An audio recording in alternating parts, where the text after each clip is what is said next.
do you still see gaps in the aviation organization and how they prepare and respond to cyber crises? Yeah, for me, one of the striking things in aviation, I think it's very much about third-party dependency. So you can have everything arranged as an airline organization, but you typically rely on a catering partner or a fuel partner who also needs to have their security in place to ensure that your flight can leave on time. And I think that crisis plans are typically made within the organization, and then partners are added on when you simulate a crisis or when there is an actual crisis. And I think what really is where I think we still see a gap, and Luke, you might disagree with me, but how do you really build one large crisis plan where all aviation partners are represented in and also have the same standard of crisis preparation as the aviation organization itself? Because a catering company has a different standard than the aviation company that really briefs safety and security and resilience.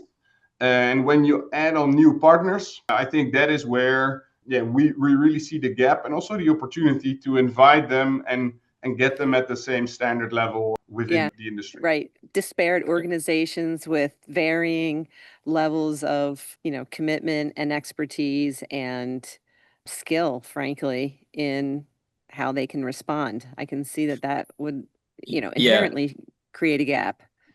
Yeah, but it's interesting because I think where Floris was trying to hint towards me maybe slightly disagreeing with him on that front, I think it stems from, if you look at the airline industry and you look at response processes and procedures, they are in line with kind of financial services, with being very prepared. They invest a lot of money in their crisis management procedures. They train and exercise that an extremely large amount. They've learned some huge lessons from some fairly large scale airline incidents.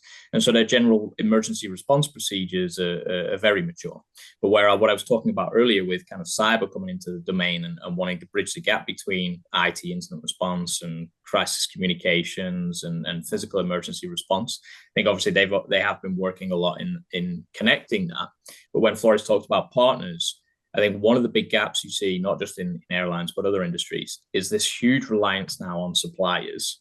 And so whilst you may, in the airline industry, have this really effective emergency response organization that you train and exercise perhaps internally, with the vast number of both technology and non-technology suppliers that you have, a cyber incident can affect that supply chain ecosystem in such an extreme way that you might have everything, under control in your house, but then if it's not quite the same in some of those supplier domains, then you've got a problem.